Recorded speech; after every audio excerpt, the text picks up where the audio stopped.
এর মধ্য থেকে দু চারজনের শাহাদাতের ঈমান বর্ধক যে ঘটনাগুলি আছে, সেই দু চারটা ঘটনাগুলি আপনাদের সামনে বর্ণনা করার চেষ্টা করব ইনশাআল্লাহ। বদরের যুদ্ধে সর্বপ্রথম যিনি শাহাদাত বরণ করেছিলেন সেই সাহাবীর নাম হযরত উবাইদা ইবনুল হারিস। হযরত উবাইদা ইবনুল হারিস রাদিয়াল্লাহু তাআলা আনহু সর্বপ্রথম তিনি শাহাদাত বরণ করেছেন। প্রিয় নবী সাল্লাল্লাহু আলাইহি ওয়াসাল্লাম সাহাবাদেরকে নিয়ে যুদ্ধের ময়দানে যখন কাতারবন্দী হয়ে দাঁড়ালেন, কাফেররা তারাও যুদ্ধের জন্য কাতারবন্দী হয়ে দাঁড়ালো। তখন কাফেরদের মধ্য থেকে দুই একজন চ্যালেঞ্জ ছুড়ে বসল যে দলগত মোকাবেলার আগে আমাদের সাথে, আমাদের দুই একজনের সাথে মোকাবেলা করার মতো কে রয়েছে। এরকম যে কয়জন কাফেরদের মধ্য থেকে এসে চ্যালেঞ্জ ছুড়ল, এর মধ্যে একজন হলো উতবা। সে চ্যালেঞ্জ ছুড়ল যে আমার সাথে মোকাবেলা করার কে আছে। প্রিয় নবী সাল্লাল্লাহু আলাইহি ওয়াসাল্লামের সাহাবী হযরত উবাইদা ইবনুল হারিস রাদিয়াল্লাহু তাআলা আনহু উতবার সাথে মোকাবেলা করতে গেলেন। মোকাবেলা শুরু হলো।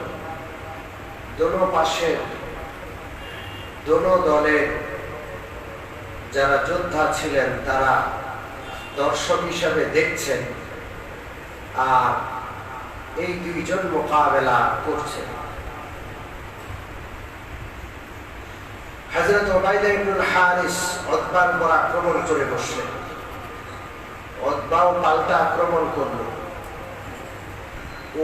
উভয়কে আহত করল। উতবা তরবারির আঘাতে হযরত উবাইদা ইবনুল হারিসের একটা পা কেটে ফেলল। হযরত আলী এগিয়ে আসলেন, উতবাকে শেষ করে দিলেন। উবাইদা ইবনুল হারিস পা কাটা অবস্থায় পড়ে রইলেন। হযরত আলী, হযরত হামজা রাদিয়াল্লাহু আনহুমা তারা এই পা কাটা সাহাবী উবাইদা ইবনুল হারিসকে কাঁধে করে এনে প্রিয় নবী সাল্লাল্লাহু আলাইহি ওয়াসাল্লামের সামনে রাখলেন। হযরত উবাইদা ইবনুল হারিস প্রিয় নবী সাল্লাল্লাহু আলাইহি ওয়াসাল্লামের পা মোবারক জড়িয়ে ধরলেন।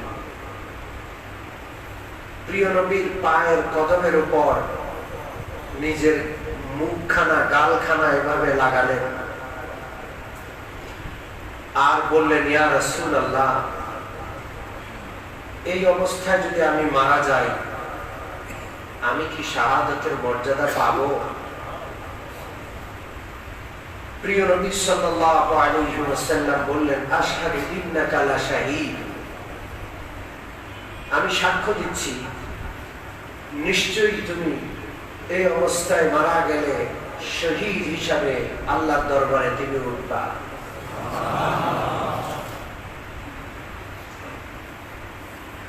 উবাইদা ইবনুল হারিস আমার নবীর পা জড়িয়ে ধরে এই মুমূর্ষ অবস্থায় কয়েকটা কবিতা পড়লেন। তিনি বললেন, ইয়া রাসূলুল্লাহ, আজকে যদি আবু তালেব বেঁচে থাকতো, তাইলে আবু তালেব যে কবিতা আপনার শানে পড়েছিল,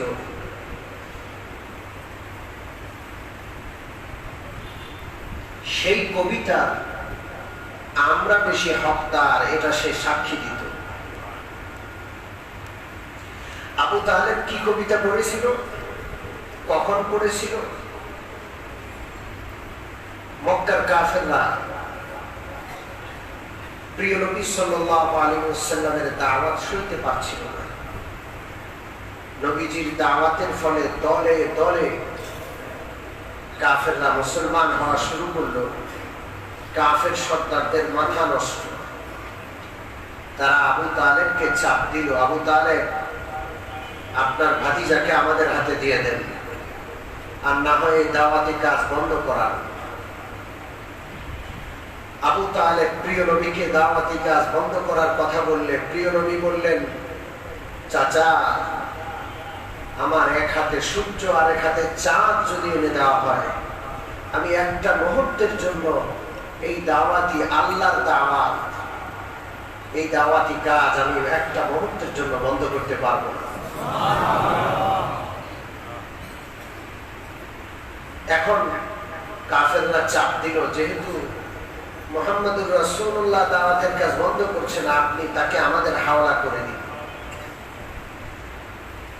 আবু তালেব তখন একটি শের কাফেরদের উদ্দেশ্যে বলেছিল। সেই শেরটা, সেই কবিতাটা বড়ই চমৎকার ছিল। আবু তালেব বলেছিল, ওয়ানুসলিমা হাত্তা ওয়ানুসলিমু হাত্তা নুসাররা হাওলাহু ওয়ানুজহালু আন আবনাইনা ওয়াল হালাইলু। আবু তালেব বলল, ও মক্কার সর্দাররা, আমরা মুহাম্মদুর রাসূলুল্লাহকে তোমাদের হাওলা করব না যেই পর্যন্ত আমাদের দেহে প্রাণ আছে, যেই পর্যন্ত আমাদের ধমনীতে এক ফোঁটা রক্ত চলবে, সেই পর্যন্ত মুহাম্মদুর রাসূলুল্লাহকে কখনো তোমাদের হাওলা আমরা করব না। হ্যাঁ, তখন আমাদের মৃত্যু হয়ে যাবে, আমাদের লাশ পড়ে থাকবে, আমাদের স্ত্রী, আমাদের ঘরের কন্যাদেরও হেফাজত করার মতো আমাদের কোনো কিছুই করার থাকবে না, আমরা লাশ হয়ে যাব। তখন না হয় তোমরা মুহাম্মদুর রাসূলুল্লাহর ব্যাপারে যা করার করো, কিন্তু আমাদের শরীরে দেহে প্রাণ থাকতে, আমাদের রগে রেশায় ধমনীতে এক ফোঁটা রক্ত থাকতে মুহাম্মদুর রাসূলুল্লাহকে কোনোদিন তোমাদের হাওলা করব না।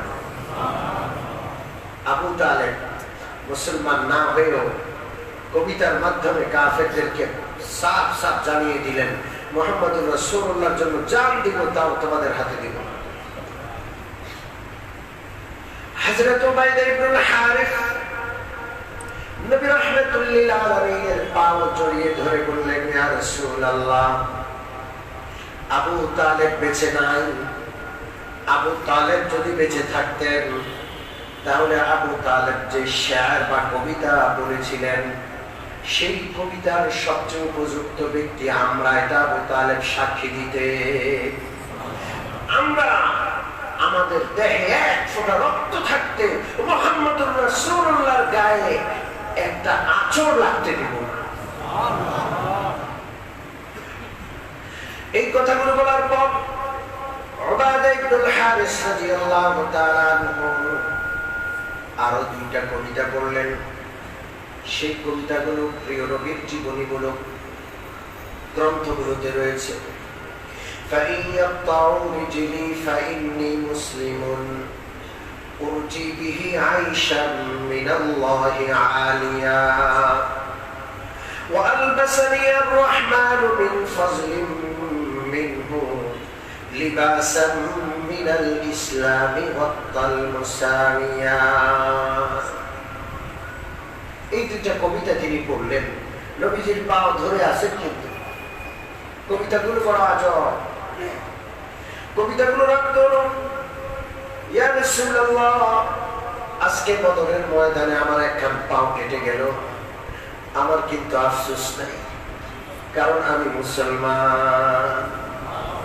আমি কি, আমার পাও গেছে তো কি হয়েছে, আমার পাও কেটে গেছে, আমি শহীদ হয়ে যাব, আমার কোন আফসোস নেই, আমি তো মুসলমান, আমার চোখটা বন্ধ হলে বিশাল জান্নাত আমার জন্য অপেক্ষা করছে। উরজি আইশান মিনাল্লাহি আলিয়া, আমার আশা আমার জানটা বের হয়ে যাওয়ার পরেই আমার বিশাল জীবন, সুন্দর একটা জীবন আল্লাহ আমাকে দান করবেন। وألبسني الرحمن من فضل منه لباسا من الإسلام غطى المساميا।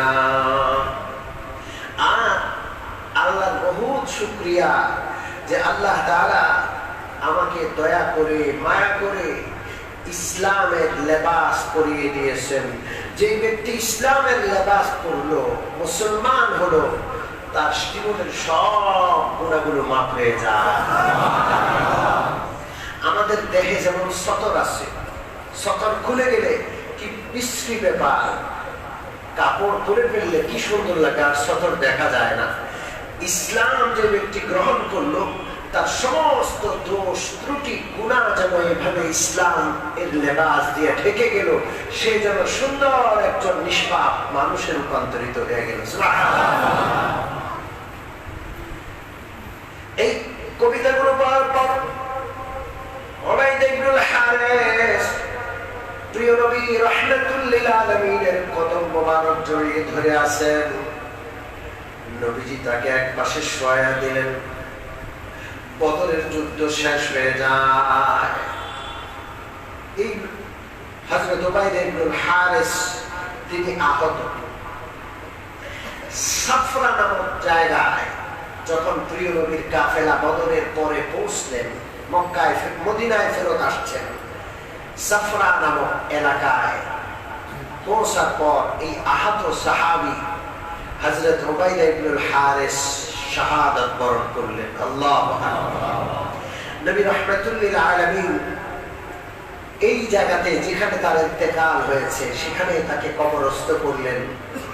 নবীজি তখনও সাক্ষী দিলেন, আশহাদু ইন্নাকা লা শাহীদ, আশহাদু আন্নাকা লা শাহীদ, আমি সাক্ষ্য দিচ্ছি যে তুমি আল্লাহর কাছে শহীদ হিসাবে কবুল হয়ে গেছো।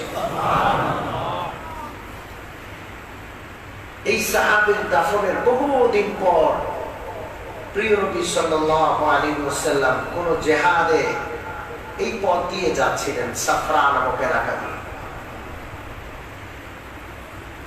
সাহাবারা বললেন, ইয়া রাসূলুল্লাহ, এই পুরো এলাকায় মিশক আম্বরের সুগন্ধি আমরা অনুভব করছি। এখানে কোনো গাছপালা নাই, মরুভূমি, কোনো সুগন্ধি নাই। কোত্থেকে এই সুগন্ধি আসছে আমরা বুঝতে পারছি না। আমার প্রিয় নবী বলছেন, বদরের প্রথম আহত অবস্থায় যিনি বদরের প্রথম শহীদ, সে উবাইদ ইবনুল হারিসের কবর থেকে আল্লাহ তাআলা মিশক আম্বরের সুগন্ধি ছড়িয়ে দিচ্ছে। ক্ষমতা কার? সম্মানিত মুসলিয়ানি কেরাম, আল্লাহর নেক বান্দাদের কবর থেকে মিশক আম্বরের সুগন্ধি ছড়ানো, এটা খুব ব্যাপক একটা বিষয়। হযরত ইমাম বুখারী রাহমাতুল্লাহ আলাইহি, কে না চিনে বুখারী? কোরআন শরীফের পর আল্লাহর জমিনের সবচাইতে সহিহ, সবচাইতে বিশুদ্ধ গ্রন্থের নাম কি? সহিহ বুখারী।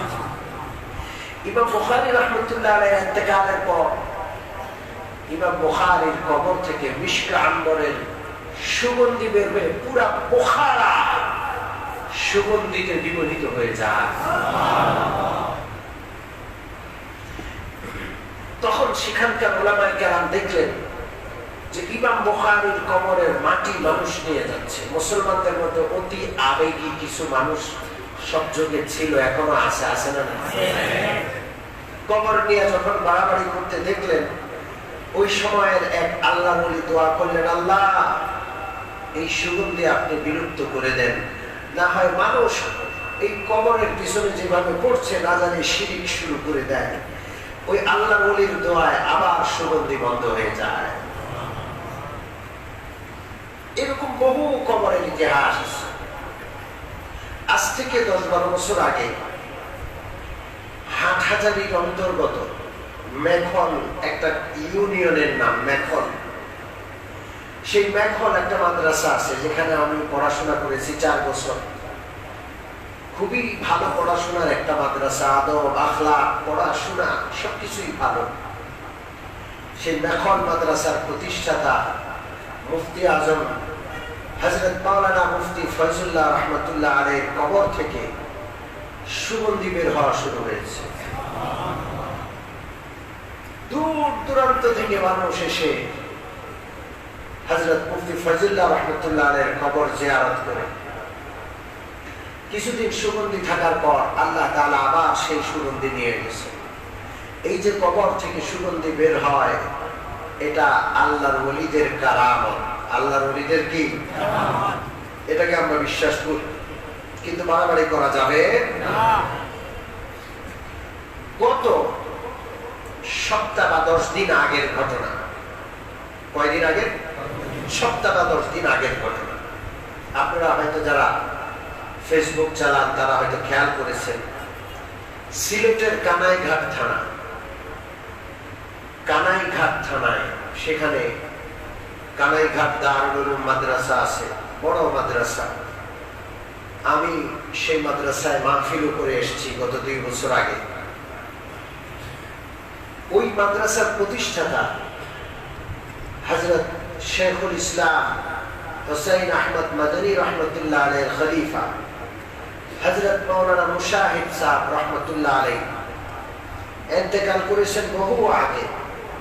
হঠাৎ করে এই গত সপ্তাহ 10 দিন আগে হযরত মাওলানা মুশাহিদ সাহেব রহমতুল্লাহ আলাইহির কবর থেকে সুগন্ধি বের হওয়া শুরু হয়েছে। আশেপাশের হাজার হাজার মানুষ সেই কবর জিয়ারত করেছে। সেখান থেকে বিভিন্ন বড় বড় সাংবাদিকরা লাইভ করেছে যে কবর থেকে আমরাও সুগন্ধি পাচ্ছি। 8-10 দিন আগের ঘটনা, বেশি লম্বা সময় হয় না। এগুলো আল্লাহ তাআলা অনেক সময় আল্লাহর ওলিদের কবর থেকে সুগন্ধি বের করে বা এই সমস্ত কারামত দেখিয়ে সাধারণ মানুষকে দ্বীনের পথে আসার একটা সুযোগ তৈরি করে দেন। আলহামদুলিল্লাহ। পোড়া কপাল, এত বড় বড় বিষয় দেখেও আমরা দ্বীনের পথে আগাই না, আল্লাহর ওলিদের পদাঙ্ক অনুসরণ আমরা করি না। তাহলে আমরা প্রথম শহীদ বদরের যুদ্ধে যিনি প্রথম আহত হয়েছেন হযরত উবাইদা ইবনুল হারিস রাদিয়াল্লাহু তাআলা আনহু, তার শাহাদাতের ঘটনা এখন শুনলাম। দ্বিতীয় আরেকজন শহীদ হযরত উমাইর ইবনে আবি ওয়াক্কাস রাদিয়াল্লাহু তাআলা আনহু, বদরের একজন শহীদ। বয়স 15 কি 16 বছর। কত বছর? সাদ ইবনে আবি ওয়াক্কাস রাদিয়াল্লাহু তাআলা আনহুর ছোট ভাই। বদরের যুদ্ধে প্রিয় নবী যখন সকলকে নিয়ে রওনা করবেন, সৈনিক বাছাই চলছে। সাদ ইবনে আবি ওয়াক্কাস বলেন, আমি আমার ছোট ভাই উমাইরকে দেখলাম কেন জানি পালায়া পালায়া রয়েছে। নবীজি যেদিকে তাকান সেই দিক থেকে সে সরে পালিয়ে যাচ্ছে, অন্যদিকে চলে যাচ্ছে। আমি জিজ্ঞেস করলাম, কি ব্যাপার, তুমি কেন পালাচ্ছ? উমাইর বলে, ভাইজান আমার বয়স কম, না জানি প্রিয় নবীর চোখে পড়ে গেলে কম বয়সী হওয়ার কারণে আমাকে যুদ্ধ থেকে বিরত রাখেন, যুদ্ধের ময়দানে যাওয়া থেকে বিরত রেখে দেন, অনুমতি না দেন। এই ভয়ে নবীজির চোখে আমি পড়ি না, আমি একটু পালায় পালায় থাকি। এক পর্যায়ে নবীর চোখে আর ফাঁকি দিতে পারলেন না, নবীজির চোখে পড়েই গেলেন। নবীজি রাহমাতুল্লিল আলামিন উমাইরকে ডেকে বললেন, উমাইর তুমি এখনো ছোট, যুদ্ধে যাওয়ার দরকার নাই, পরবর্তী কোন যুদ্ধে যখন তুমি বড় হবা তখন যাবা। উমাইর কান্না শুরু করে দিলেন, মন খুব খারাপ হয়ে গেল। তার কান্না দেখে, তার উৎসাহ দেখে প্রিয় নবী সাল্লাল্লাহু আলাইহি ওয়াসাল্লাম অনুমতি দিয়ে দিলেন। আল্লাহু আকবার। হযরত উমাইর রাদিয়াল্লাহু তাআলা আনহু 16 বা 15 বছর বয়সে বদরের যুদ্ধে গেলেন এবং শাহাদাতের সুদা পান করলেন, তিনি শহীদ হয়ে গেলেন। সুবহানাল্লাহ। ও মুমিন মুসলমান, আজকে তো আমরা জিহাদের আলোচনা করি না, জিহাদের অধ্যায়ের আলোচনা বাদ হয়ে গেছে, আমাদের আলোচনা থেকে সেটা বাদ পড়ে গেছে। এই জন্য আমাদের এই লোকেরা জিহাদ চিনেই না। জিহাদ মানে সন্ত্রাস মনে করে। পশ্চিমাদের জিহাদের বিপক্ষে উৎসাহ আলোচনা এত বেশি হয়েছে, এখন জিহাদের আলোচনা করতে গেলে মানুষ সন্ত্রাসের আলোচনা মনে করে। ঠিক ঠিক। ওই দুষ্টরা যত বেশি জিহাদের বিরুদ্ধে উৎসাহ রচনা করেছে, এর চেয়ে বেশি পরিমাণে জিহাদের ফজিলত, জিহাদ কখন করতে হয়, কিভাবে করতে হয়, আল্লাহর কাছে কত প্রিয় ইবাদত জিহাদ, এটার আলোচনা এর চেয়ে বেশি হওয়া দরকার। যেন আমাদের সাধারণ মুসলমান তো মুসলমান, ছোট্ট ছোট্ট বাচ্চারা পর্যন্ত আল্লাহর রাস্তায় জান দেওয়ার জন্য প্রস্তুত হয়ে যায়।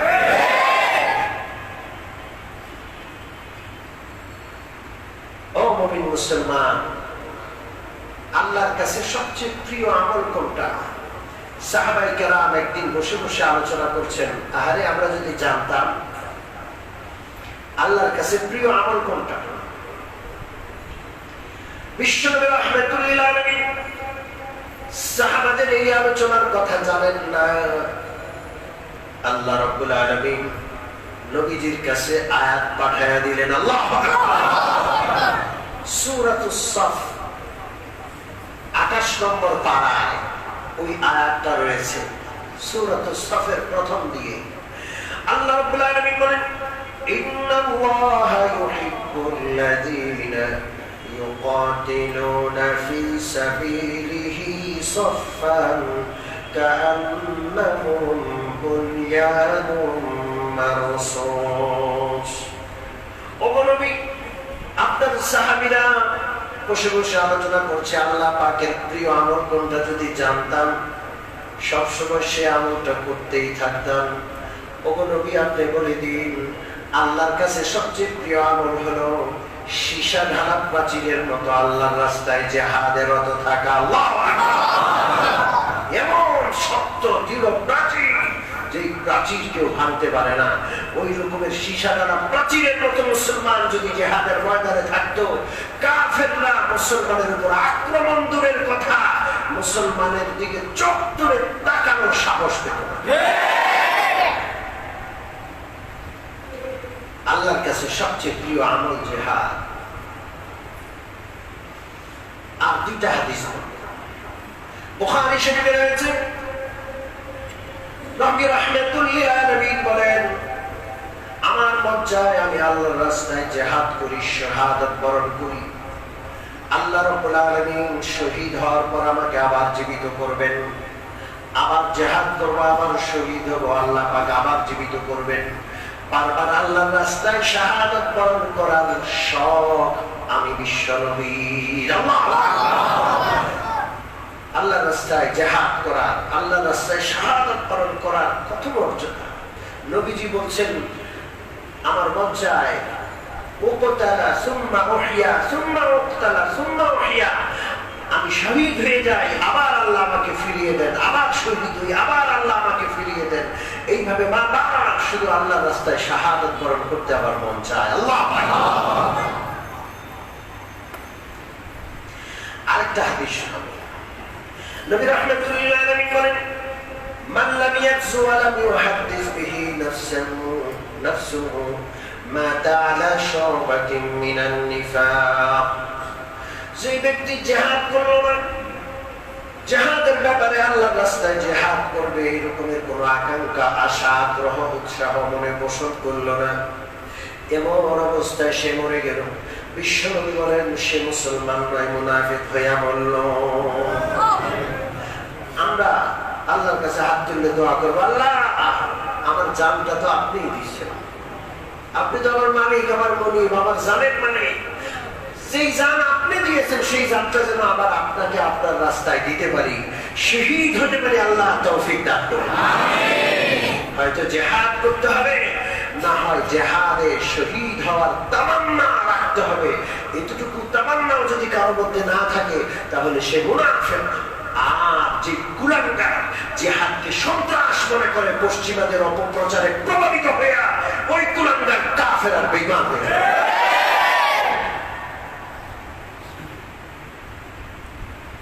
মনে রাখতে হবে। সম্মানিত মুসল্লিয়ানে কেরাম, হযরত উমর ইবনে আবি ওয়াক্কাস 15-16 বছরের, কিন্তু পালিয়ে পালিয়ে প্রিয় নবীর চোখে শেষে ফাঁকি দিতে পারলেন না, নবীর হাতে ধরা পড়লেন। নবীজি ফিরিয়ে দিলেন এবং কান্না। নবীজি তাকে কবুল করলেন আর তিনি আল্লাহর রাস্তায় শহীদ হিসাবে কবুল হয়ে গেলেন। আল্লাহ। আরেকজন শহীদ হযরত সাদ ইবনে খাইসামা। সাদ ইবনে খাইসামা, সাদ হলো তার নাম, খাইসামা হলো বাবার নাম। নবী রাহমাতুল্লাহ আলাইহি বদরের যুদ্ধে যেতে হবে এই ঘোষণা দেওয়ার পর হযরত সাদ মনে মনে প্রস্তুত।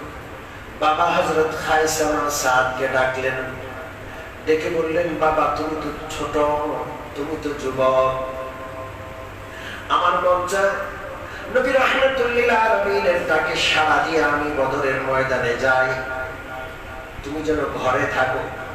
কারণ আমরা দুইজনই ঘরে, পুরুষ মানুষ, আর বাকিরা তো সব মেয়ে মানুষ, ছোট ছোট বাচ্চা আছে, একজন তো থাকতে হবে। তো আমি বাবা হিসাবে আমার মন চায় আমি যাই, আর তুমি ঘরে থাকো। আমার অবর্তমানে তুমি ঘরের নারী, ঘরের শিশুদের তত্ত্বাবধান করবা। বাবা হযরত খাইসামা তার সন্তান সাদকে বললেন। সাদ বললেন, ও আমার বাবা, যদি এটা জান্নাতের মুআমালা না হতো, জান্নাতের বিষয় না হতো, আল্লাহর কসম আপনাকে আমি ছাড় দিতাম। কিন্তু বিষয়টা যেহেতু জান্নাত পাওয়ার বিষয়, আমি আপনাকে ছাড় দিতে পারবো না। বাবার ছেলের মধ্যে কে বদরের ময়দানে যাবে বিষয়টা নিয়ে বড় প্রতিযোগিতা শুরু হলো। কেউ কাউকে ছাড় দিতে রাজি না। এমন সময় সিদ্ধান্ত হলো, ঠিক আছে আমরা লটারি দেই। লটারি দেওয়া হলো। লটারির মধ্যে সন্তান সাদ রাদিয়াল্লাহু তাআলা আনহুর নাম এসে যায়। হযরত সাদ ইবনে খাইসামা বদরের ময়দানে গেলেন, বাবা রয়ে গেলেন। আল্লাহ রাব্বুল আলামিন হযরত সাদকে বদরের ময়দানে বদরের শহীদ হিসেবে কবুল করে নিলেন। বাবার মনে বড় ব্যথা, সন্তান শাহাদাতের মর্যাদা লাভ করেছে, বাবা করতে পারে নাই, বড় মনে বড় কষ্ট। আল্লাহ রাব্বুল আলামিন এই বাবা হযরত খাইসামা রাদিয়াল্লাহু তাআলা আনহুকে এরপরে উহুদের ময়দানে শহীদ হিসেবে কবুল করে নিলেন। বাবাও শহীদ, সন্তানও শহীদ। ও মুমিন মুসলমান, আল্লাহ তাআলা যেন আমাদেরকেও শাহাদাতের মর্যাদা দান করেন।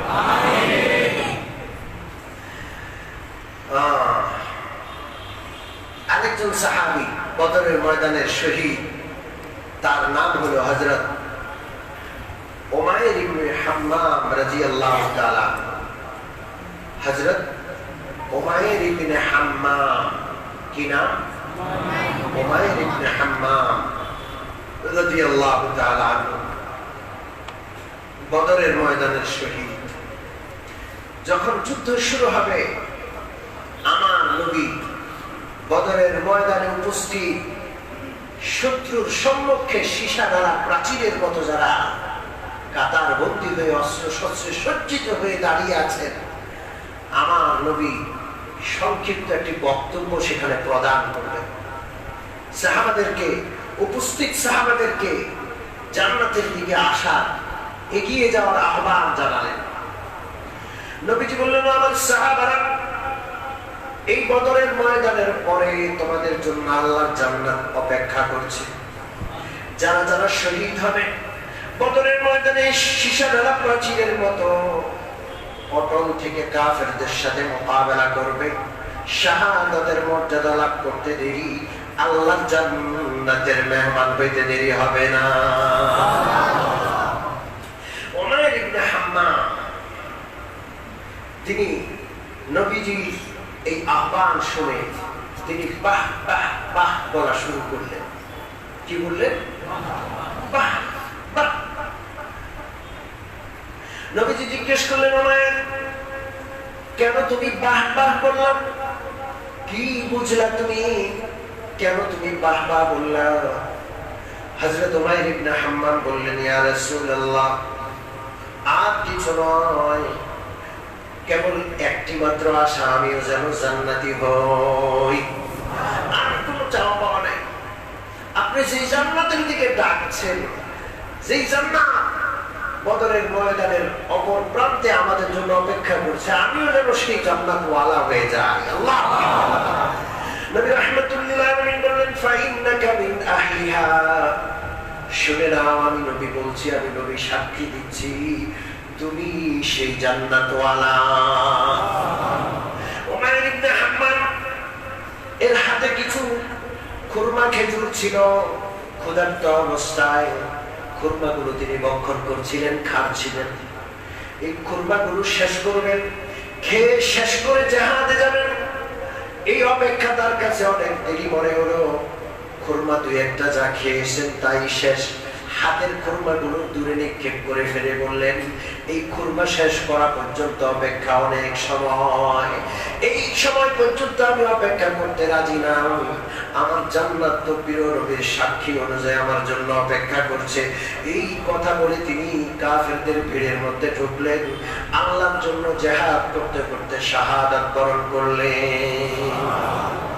উমাইর ইবনে হাম্মাম রাদিয়াল্লাহু তাআলা, কি নাম?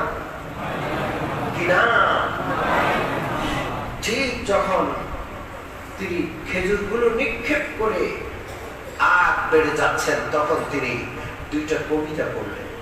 কি কবিতা? কয়টা? জোরে বলেন, কয়টা? রকসান ইলাল্লাহি বিগাইরি জাদিন ইল্লাত তুকা ওয়া আমালুল মাআদি والصبر في الله على الجهاد وكل زاد عرضة النفاد غير التقى والبر والرشاد। এই দুটা কবিতা পড়তে পড়তে তিনি আগে বেড়ে কাফেরদের ভিড়ের ভিতরে ঢুকছেন।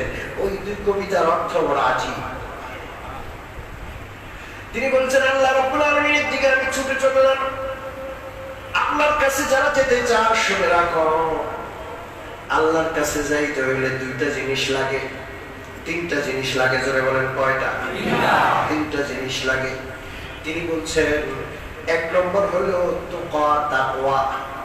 তাকওয়া ইল্লা তুকা, এক নম্বর শুধু তাকওয়া দরকার, আল্লাহর ভয় অন্তরে দরকার, হৃদয়ে, কলবে, মনের গহীনে কার ভয়? আল্লাহ। দুই নম্বর হইল নেক আমল দরকার। তিন নম্বর হইল আমি যে পথে চলছি, জিহাদের পথ, এই পথে ধৈর্যের দরকার। কয়টা জিনিস? এই তিন জিনিস ছাড়া আল্লাহর কাছে আর কোনো জিনিসের মূল্য নাই। ওগুলো নিয়ে, ওগুলো কামাই করে, ওগুলো অর্জন করে কোনো ফায়দা নাই। এই তিনটাই অর্জন করো। কথা কি বুঝে আসছে? জোরে বলেন, বুঝে আসছে?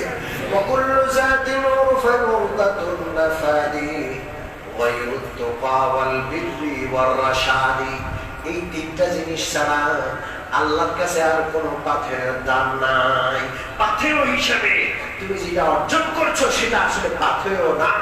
পাথেয় আল্লাহর কাছে যারা যেতে চায় তাদের আল্লাহর পথে চলার পাথেয় কয়টা? জোরে বলেন, কয়টা?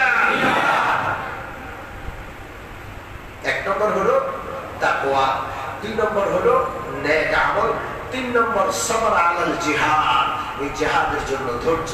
দ্বিতীয় কবিতা অবশ্য তিনি বলেছেন আর রশাদ, নবীজির দেখানো পথের পথিক হওয়া, অর্থাৎ সুন্নাহ অনুযায়ী চলা, নবীজির আদর্শে আদর্শবান হওয়া।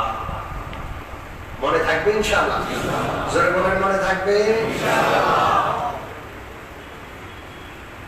আরেকজন শহীদ।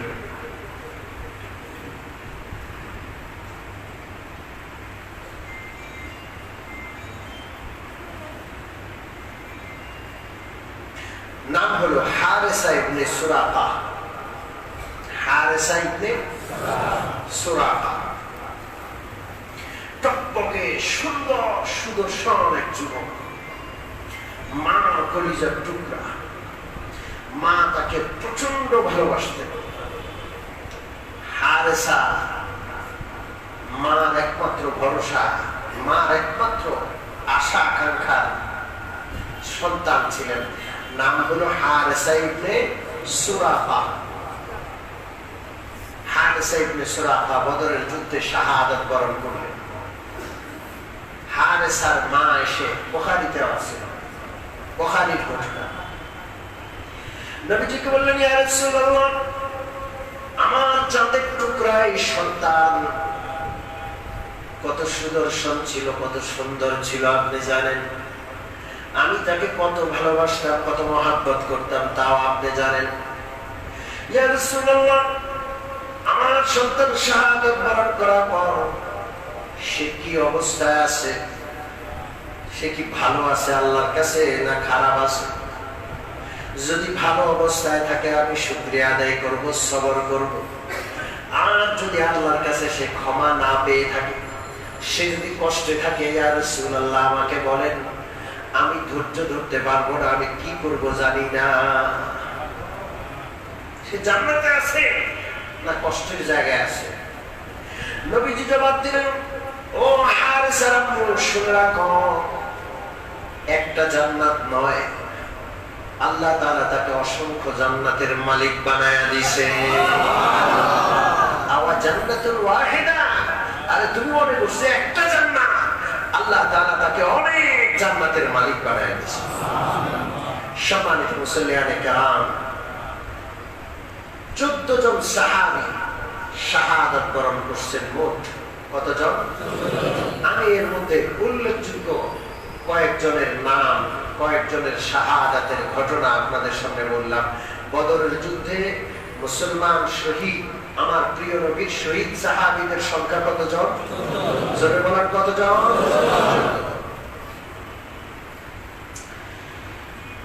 প্রিয় নবী সাল্লাল্লাহু আলাইহি ওয়াসাল্লাম বদরের শহীদদের সম্পর্কে আলোচনা করতে গিয়ে বলেন, আল্লাহ রাব্বুল আলামিন বদরের শহীদদের রূহকে সামনে রেখে বললেন, ও শহীদরা, বদরের যুদ্ধে তোমরা শাহাদাত বরণ করেছ, তোমাদেরকে আমি জান্নাতে রাখলাম, তোমরা আমার কাছে কিছু চাও। কি চাইবা? চাও। কে বলছেন? আল্লাহ। বদরের শহীদরা বললেন, ইয়া আল্লাহ, জান্নাতে এমন কোন নিয়ামত নাই যে নিয়ামত আপনি আমাদেরকে দেন নাই। আমরা কি চাইবো আমরা তো বুঝতে পারছি না। এত বড় জান্নাত, জান্নাতের এত অসংখ্য নিয়ামতের পরেও আরো কোনো কিছু চাওয়ার আছে কিনা আমরা জানি না। আল্লাহ রাব্বুল আলামিন দ্বিতীয়বার তাদের প্রশ্ন করলেন, আমার কাছে কিছু চাও। সাহাবারা দ্বিতীয়বার, বদরের শহীদরা আবার একই জবাব দিলেন। তৃতীয়বারও আল্লাহ তাআলা আবার প্রশ্ন করলেন, আবার তাদের কাছে বললেন, তোমরা চাও। তৃতীয়বারও একই জবাব দিলেন। চতুর্থবার যখন আল্লাহ তাআলা আবার বললেন, বদরের শহীদরা বললেন, ইয়া আল্লাহ, একটা জিনিস আমরা চাইতে পারি। কয়টা জিনিস? একটা জিনিস আমাদের চাওয়া আছে। কি চাওয়া? বদরের শহীদরা বললেন, ইয়া আল্লাহ, আমাদেরকে আবার জীবিত করে দুনিয়াতে পাঠায়া দিন। আমাদেরকে তো একটা জান দিয়েছেন, আমাদের মনি, আমাদের মালিক আল্লাহ একটা জানই তো আপনার জন্য দিতে পারছে। আমাদেরকে আবার প্রাণ দিয়ে, জান দিয়ে আবার পৃথিবীতে পাঠায়া দেন। আবার যেন আমাদের জানটা, সবচেয়ে প্রিয় প্রাণটা আপনার রাস্তায় শাহাদাতের মর্যাদায় আবার যেন সম্মানিত হতে পারে। আমরা যেন আবার জানটা আপনার জন্য উৎসর্গ করতে পারি। আল্লাহ। প্রিয় নবী সাল্লাল্লাহু আলাইহি ওয়াসাল্লামের হাদিস, শহীদদের উপর আল্লাহর সন্তুষ্টি, শহীদদের উপর আল্লাহ তাআলা রাজি আর খুশি। আল্লাহ এই জন্য পবিত্র কোরআনে আছে আল্লাহ রাব্বুল আলামিন দুনিয়ার জীবিত মানুষগুলোকে বলছেন, ওয়ালা তাহসাবান্নাল্লাযীনা কুতিলু ফি সাবিলিল্লাহি আমওয়াত বাল আহইয়াউন ইনদা রাব্বিহিম ইরযাকুন। ও পৃথিবীর জীবিত মানুষেরা, মানুষ মরে তোমরা বলো মরে গেছে, শুনে রাখো যারা আমি আল্লাহর পথে জিহাদ করে শহীদ হবে, শাহাদাত বরণ করবে, তাদেরকে তোমরা কখনো মৃত বলবা না, শহীদদেরকে মৃত বলবা না। কোশ্চেন কারেও তোমরা কখনো কোনো অবস্থাতে শহীদদেরকে মৃত বলো না। বাল আহইয়াউন ইনদা রাব্বিহিম ইরযাকুন, বরং তারা জীবিত, তাদের প্রভুর কাছে তারা নিয়মিত রিজিক আহরণ করে, রিজিক খায়। জীবিত মানুষ যেমন খায়, প্রত্যেক বেলায় খাবার খেতে হয়, শহীদরা জীবিত, ইরযাকুন, আল্লাহর পক্ষ থেকে তাদেরকে রিজিক দেওয়া হয়। সুবহানাল্লাহ। শুধু জীবিত, ফারহিনা বিমা আতাহুমুল্লাহু মিন ফাদলি, শহীদরা খুশি হয়ে যাবে, শহীদদেরকে আল্লাহ খুশি করে দিবেন। জোরে বলেন কে? আল্লাহ। ফারহিনা বিমা আতাহুমুল্লাহু মিন ফাদলি, আল্লাহ এত দিবেন, এত দিবেন, আল্লাহর রাস্তার শহীদদেরকে স্বয়ং আল্লাহ খুশি করে দিবেন। সুবহানাল্লাহ। ও মুমিন মুসলমান, বদরের আলোচনা মোটামুটি শেষ পর্যায়ে।